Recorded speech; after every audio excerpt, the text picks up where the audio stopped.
Taliban greets Pentagon's withdrawal of troops from Afghanistan with cries of victory. Peshawar, Pakistan news that the White House had ordered the Pentagon to draw up plans for a troop withdrawal from Afghanistan provoked widespread criticism that the move would kneecap efforts to broker a peace deal to end America's longest war. But there was one group on Friday celebrating the reports. The Taliban senior members told NBC News the news was a clear indication they were on the verge of victory.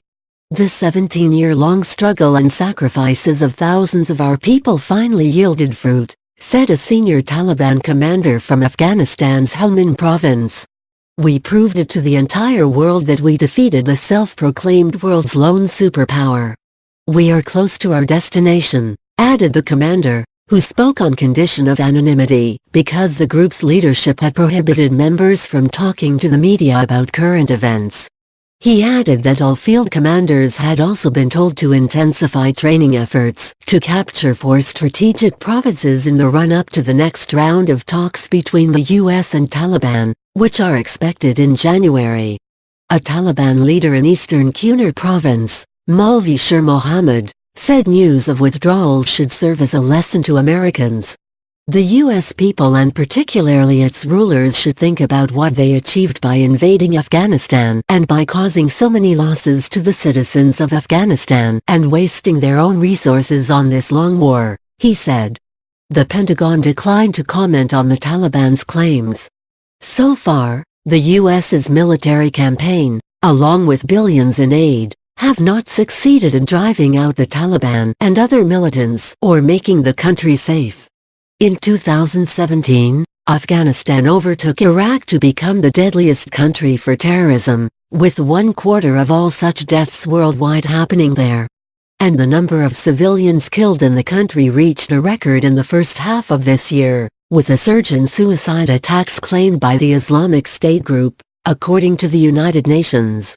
Despite years of fighting, only around 65% of the Afghan population lives in areas under government control.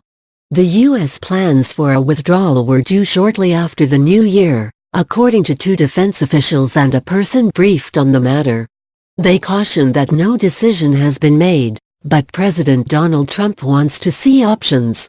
The White House has asked the Pentagon to look into multiple options, including a complete withdrawal, the officials said. The Taliban sheltered 9/11 mastermind Osama bin Laden and was toppled soon after the 2001 attacks. Since then, the militants have been trying to unseat the U.S.-backed government in Kabul and reimpose their strict version of Sharia. Successes on the battlefield coupled with the recent intensifying efforts to reach a peace deal led by U.S. envoys al-Khalilzad have boosted the movement's confidence and power. Khalilzad, a former U.S. ambassador to Iraq, Afghanistan and the United Nations, has stressed he is in a hurry to secure an agreement, a sign of how eager the White House is to withdraw the 15,000 American troops remaining in the country.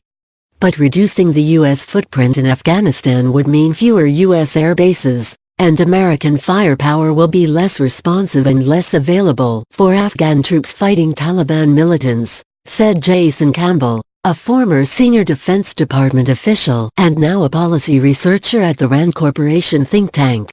Plans to scale back the U.S. military mission in Afghanistan comes after Washington pressed NATO allies this year to keep troops in the country, and some governments including Britain agreed to expand their contributions following an appeal from Defense Secretary James Mattis, who resigned on Thursday. The news shocked and confused NATO allies and the Afghan government, at a moment when the United States is engaged in a major diplomatic push to try to launch peace negotiations. The abruptness of this I think really hurts our credibility, Campbell said. For Khalilzad, the move deprives him of his most effective point of leverage before negotiations even have begun in earnest, experts and former officials said. It will have a devastating effect on peace negotiations, said Seth Jones, a former advisor to the U.S. military now at the Center for Strategic and International Studies, a Washington think tank. The challenge now the U.S. faces is how is it going to get the Taliban to reach an agreement if they can wait and expect a better outcome in the future if the U.S. continues to withdraw its forces? Mushtaq Yousafzai reported from Peshawar, Pakistan, F. Brindley Bruton from London and Daniel Deleuze from Washington.